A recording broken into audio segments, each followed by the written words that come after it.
পশ্চিমবঙ্গের রাজনীতিতে ইদানিং একটা বিষয় নিয়ে আলোচনা তুঙ্গে, সেটা হলো রাজ্যের শাসক দল তৃণমূল কংগ্রেস বা টিএমসির বিরুদ্ধে ওঠা দুর্নীতির অভিযোগ।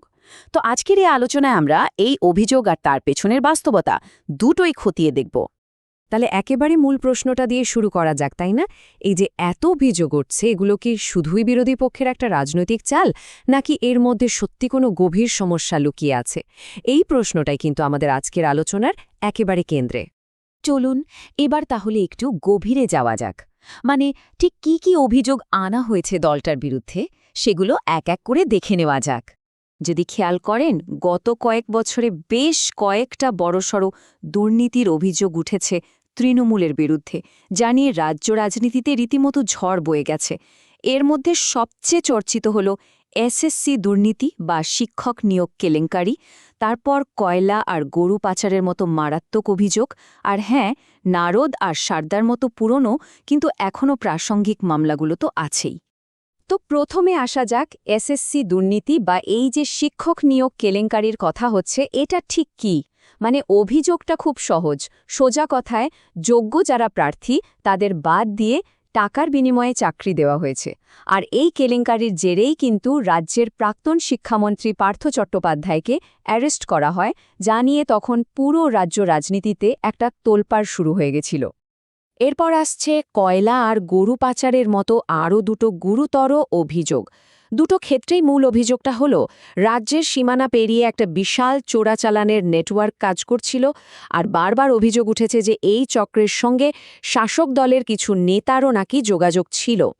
কেন্দ্রীয় তদন্তকারী সংস্থাগুলো কিন্তু এখনও এই বিষয়গুলো নিয়ে তদন্ত চালিয়ে যাচ্ছে।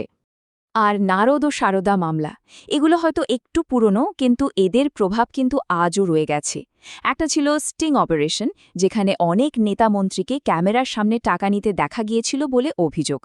আর অন্যটা মানে সারদা ছিল একটা বিশাল চিটফান্ড কেলেঙ্কারি, যেখানে লক্ষ লক্ষ সাধারণ মানুষের টাকা নয়ছয় করার অভিযোগে তৃণমূলের একাধিক বড় নেতার নাম জড়িয়েছিল। বেশ, অভিযোগগুলো তো জানা গেল, কিন্তু এর রাজনৈতিক প্রভাবটা কি? মানে এই সব অভিযোগ তৃণমূলের ভাবমূর্তি আর ভোটের ময়দানে তাদের অবস্থানের ওপর ঠিক কতটা প্রভাব ফেলছে? চলুন এবার সেই দিকটা একটু দেখি। দেখুন, এই অভিযোগগুলোর কিন্তু তিনটে সরাসরি রাজনৈতিক প্রভাব পড়েছে। এক, দলের যে একটা স্বচ্ছ ভাবমূর্তি ছিল তাতে একটা বড়সড় ধাক্কা লেগেছে।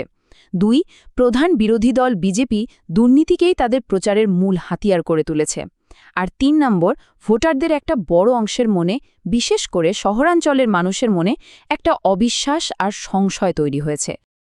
এই জায়গাটা কিন্তু বেশ ইন্টারেস্টিং। দেখুন, ভোটারদের মনোভাবের মধ্যে একটা পরিষ্কার ভাগ দেখা যায়। একদিকে শহরের শিক্ষিত ভোটাররা, যারা দুর্নীতির অভিযোগ নিয়ে অনেক বেশি চিন্তিত, তাদের মধ্যে একটা সংশয় কাজ করে। আবার অন্যদিকে যদি গ্রামের দিকে তাকাই, সেখানে কিন্তু তৃণমূলের সাপোর্টের ভিড়টা এখনও বেশ শক্ত। এর কারণটা কি? কারণ সেখানকার মানুষ হয়তো স্থানীয় উন্নয়ন বা সরকারি যে প্রকল্পগুলো আছে সেগুলোর ওপর বেশি জোর দেন। আচ্ছা, যে কোনো গল্পের তো দুটো দিক থাকে। এতক্ষণ তো আমরা অভিযোগের কথা শুনলাম, কিন্তু এ ব্যাপারে তৃণমূল কংগ্রেস নিজে কি বলছে? এবার চলুন তাদের পাল্টা যুক্তিটা একটু শুনে নেওয়া যাক। তৃণমূল কিন্তু প্রথম দিন থেকে এই সব অভিযোগ উড়িয়ে দিয়েছে। তাদের মূল বক্তব্য একটাই, এই সব কিছুই রাজনৈতিক উদ্দেশ্য প্রণোদিত। তাদের দাবি, কেন্দ্রীয় সরকার ইচ্ছে করে তদন্তকারী সংস্থাগুলোকে ব্যবহার করছে বিরোধী দলগুলোকে হেনস্থা করার জন্য, আর এটা নাকি তাদের ভাবমূর্তি নষ্ট করার একটা পরিকল্পিত চক্রান্ত ছাড়া আর কিছুই না। দলের নেত্রী মমতা বন্দ্যোপাধ্যায় নিজে বারবারই কথাটা বলেছেন, এই লড়াই রাজনৈতিক প্রতিশোধের অংশ। আসলে এই একটা লাইনের মধ্যেই কিন্তু দলের পুরো অবস্থানটা একদম স্পষ্ট হয়ে যায়। তারা বিষয়টাকে দুর্নীতির বিরুদ্ধে তদন্ত হিসেবে দেখছেই না, বরং রাজনৈতিক প্রতিহিংসা হিসেবেই তুলে ধরছে। বেশ, তাহলে অভিযোগ শুনলাম, পাল্টা অভিযোগও শুনলাম, কিন্তু দিনের শেষে আসল প্রশ্নটা হল, ভোটের বাক্সে এর প্রভাব ঠিক কতটা পড়বে? একজন ভোটার যখন ভোট দিতে যান, তখন ঠিক কোন জিনিসটা তাদের কাছে সবচেয়ে বেশি গুরুত্বপূর্ণ হয়ে ওঠে? দেখুন, একজন ভোটারের সিদ্ধান্ত নেওয়াটা কিন্তু মোটেও সহজ না। বেশ জটিল একটা ব্যাপার। একদিকে যেমন দুর্নীতির বড় বড় অভিযোগ আছে, দলের ইমেজ নিয়ে প্রশ্ন উঠছে, ঠিক তার উল্টো দিকেই আছে রাজ্য সরকারের বিভিন্ন জনকল্যাণমূলক প্রকল্প, যেমন ধরুন লক্ষ্মীর ভাণ্ডার বা স্বাস্থ্যসাথী। এই প্রকল্পগুলো তো মানুষের কাছে সরাসরি পৌঁছায়, তাই না? ফলে এই প্রত্যক্ষ সুবিধাগুলো অনেক সময় দুর্নীতির মতো একটা বড় ইস্যুকেও ছাপিয়ে যায়। তার ওপর আবার এলাকার জনপ্রিয় প্রার্থীর একটা ফ্যাক্টর তো আছেই। সব মিলিয়ে ভোটাররা নিজেদের মতো করে একটা অঙ্ক কষে নেন।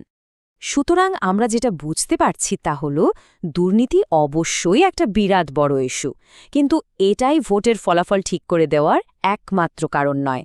আসলে নির্বাচনের ফল নির্ভর করে অনেক কিছুর উপর। স্থানীয় প্রার্থী কেমন, উন্নয়ন কতটা হয়েছে, ভোটারের ব্যক্তিগত অভিজ্ঞতা কী, আর সব মিলিয়ে রাষ্ট্রনৈতিক পরিস্থিতিটাই বা কীরকম। তাহলে সব শেষে একটাই প্রশ্ন খোলা রইল, আগামী ২০২৬ সালের বিধানসভা নির্বাচনে কি এই দুর্নীতির অভিযোগগুলোই শেষ কথা বলবে? এর উত্তর কিন্তু আর কেউ নয়, একমাত্র পশ্চিমবঙ্গের ভোটাররাই দিতে পারবেন। তাদের রায় ঠিক করে দেবে রাজ্যের ভবিষ্যৎ।